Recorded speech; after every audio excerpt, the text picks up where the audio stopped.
Hey guys, so today we're going to talk about taking things out of the astral world and into the physical world. I've got three crazy stories for you. First one's not as much, but the last one, oh.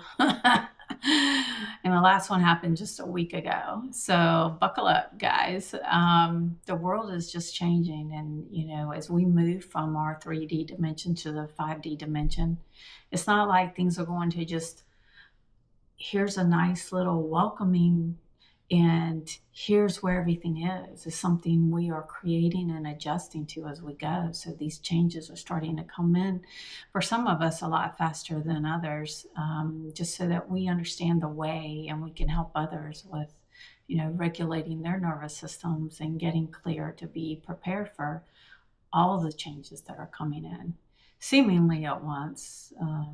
And it's a lot. But anyway, back to the stories. In this first one, this was a few years ago, and I went to lay down to go to sleep. And the moment I lay down, I'm somewhere else. Now, I astral travel. I know all about astral travel. I was not astral travel. I was physically somewhere else. And I'm at the edge of these woods, and I'm looking out from between the trees and bushes to see this elderly man who looked to be like a Indonesian, Polynesian type. And he has a bonfire, or a nice big fire. It looked like one of the fires on the beach. It looked just like that in this clearing. And he had that fire going. And then he had two chairs that were sitting there, and he was walking around the fire, chanting, singing, dancing. And then I saw two cups. And when I saw those two cups, all of a sudden I kind of got a download of why he was doing that. Him and his wife, or his life partner, this was something they did together, this ceremony, and she was now passed, but he's doing it to honor her still. And so he's doing the same thing he would do, and he's got the two cups out there, and he starts to make this drink. And I just came through the woods a little bit. I stood right at the other side, so I was in the opening, but at the other side. And I asked them, I said, can I do this ceremony with you, in honor of your wife that has passed away? And it became a little bit dark, a little more like nighttime dark. And I started to see these leaves come around me, but not touching me. And somehow I knew to just put my hand out. So I put my hand out, and I had this paper cup put into my hand, and it was like this big. It wasn't a big cup, and I could feel the liquid in it. So then I take that paper cup and I start drinking it. And as soon as I start drinking it, my entire body like erupted with a love activation or a vibrational activation. If you've ever had your heart chakra open up and it just starts pulsating out this beautiful energy, it was just like that, except it was over my entire body. And it was so intense while being so beautiful. I wasn't yet at that time accustomed to that high of a vibration that I couldn't drink the whole cup. And I wanted to, but I just couldn't. So I drank what I could, and then I gave it back to the man. And then all of a sudden I was back laying in my bed. And as I lay there, I just received a wave after wave of this pulsating eruption of love, activation, whatever was happening. And it was just such a surreal moment there. So that's story number one. Now, story number two happened at the last part of 2025. And I'm laying on what is an L-shaped couch here. And I have my head at the intersection of the L. And I was doing a meditation, and I had gone in kind of deep, and I was coming back out. And as I come back out, I get complete awareness of what's going on around me. And I realized there's two people in this house that I'm at alone, there's two people sitting at the end of this couch where my head's at this L shape. They're sitting at the end part of that L shaped couch and they're talking. And I'm just listening, like, do I know them? And immediately I realize one of them is my identical twin sister, who, by the way, happened to be 2,700 miles away at work on the other side. So, but I hear her and I'm like, that's my sister. And she's talking about our mom. And then I realize she's talking to me, a different version of me. And I'm saying something back to her about mom this. And she's going, yeah, mom this. I can't really make out the rest of what we were talking about. But then that version of me leaves. Now I had an eye mask on. I did not take my eye mask off yet because I had enough experiences to know. Second you like turn on lights, open your eyes, a lot of these things just disappear. So I don't want my sister to leave yet. And I know it's her. Like I can feel everything about her and she's my twin sister. So instead I was like thinking, I'm gonna get a hug. So I just raised my hand to her and she sits there and she squeezes. So we're both doing this. We're like squeezing the hand like this for, good 20, 30 seconds before she just is like, gotta go, Deborah. She takes off. And then she goes. Then I reach out to her and I say, you were just here. You were on my couch and you were talking to me about mom, a different version of me about mom. I said, do you think it was you time traveling? And she goes, I don't know. It could have been me from a different timeline. So the real answer to that, I don't know. But it's something that is a pretty interesting thing to think about.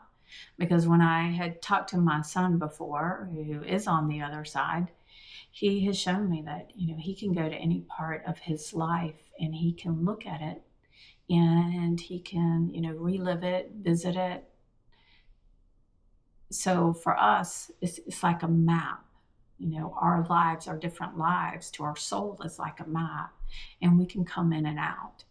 And so when we start to understand and we're living more fully in the 5D realm, what can happen that we don't know about right now? Is it possible to just jump back over here and we think it's time, but it's really not. It's just a destination. It's a map destination to, do what needs to be done. And I think my sister just wanted to check in on me is what I think really happened there. It's like, hey, I'm going to go visit her and give her a little squeeze and let her know that, I'm here. Anyway, that's something that will be really an interesting topic or an interesting thing as we move forward. How does that work? I think we'll get a lot more clarity on that. So now on to the last story. And this one, I'm just going to give you trigger warnings. If you're scared of extraterrestrials, this is a big, huge trigger warning. And I will tell you, I was not scared at all this entire time. I don't know why, except I've had enough experiences. And I think it was, my nervous system was regulated enough to where I was okay. This happened 1 week ago, March 1st. From the time I'm filming this, I should say. So 1 week ago, I go to bed that night and somewhere around 3 o'clock or so, I wake up and I'm on my side facing the wall is how I was sleeping.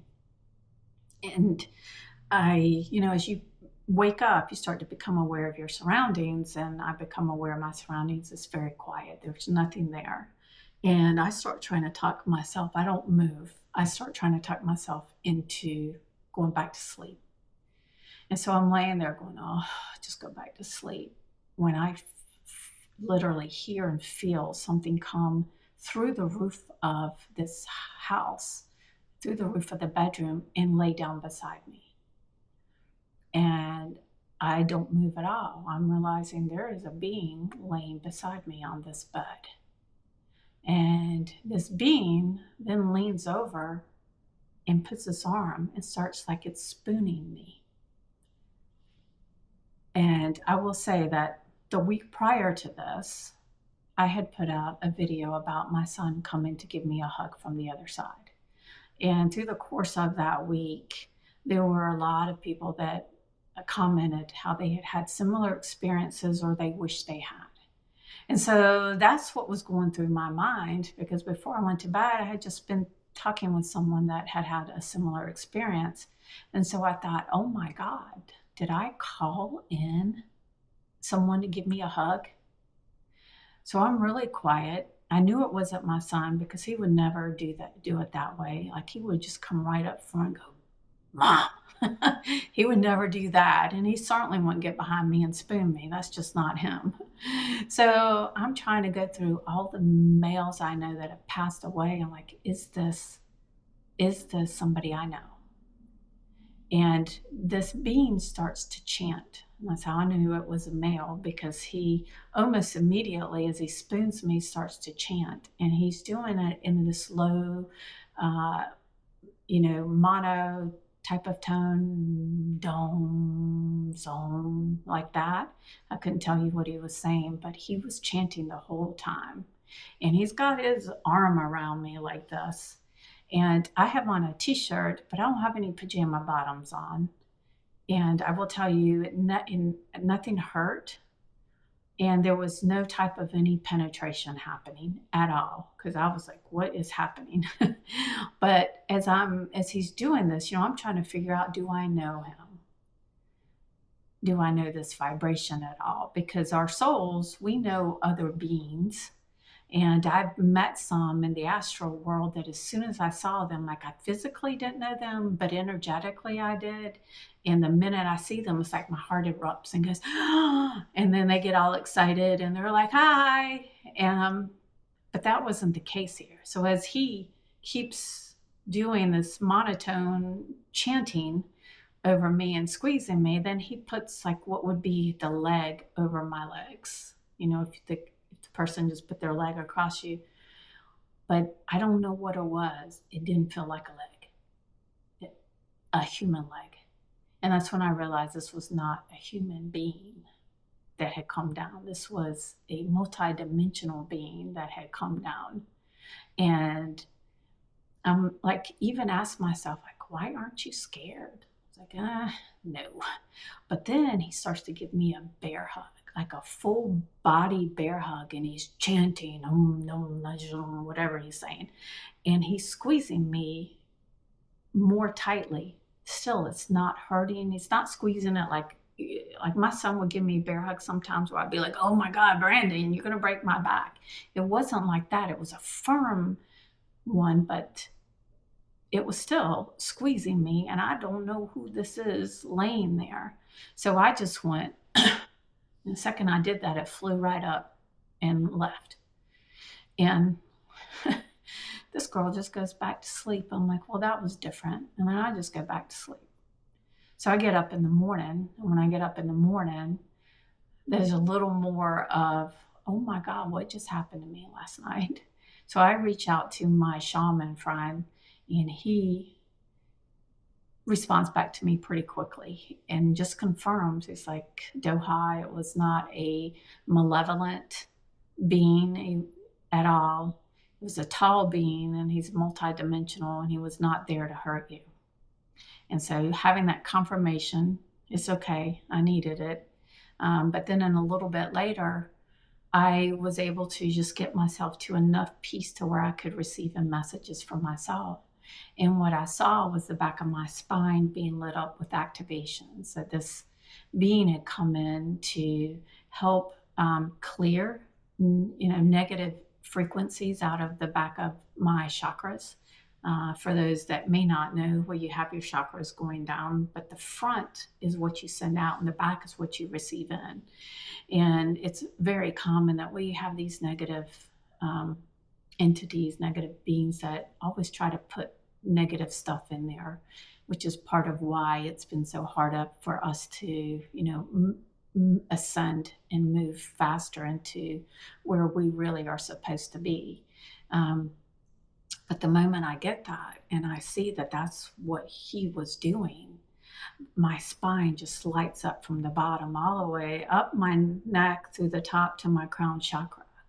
And for the rest of that day, it was just like constant booming of activations that felt like, the first story where I talk about the drinking the drink that the man had made, and my whole body just lit up, sort of booming with love. It felt like that, but on a little bit different as it was going up my spine, and it felt really purifying, really purifying. And then I had those every day, every single day now for a week, where I was just shown that there was, this work was continuing. And I will say that 2 days after that happened, I got up and I came, so my camera cut off on me. It got overheated. So I'm going to finish this up here. So what I will say is when I came out and I knew that there had been some other multidimensional beings in the house, because the vibration and the energy of this house was very different. But in a good way, it felt good. So I believe what happened was a continuation and a completion of what had been started 2 nights before.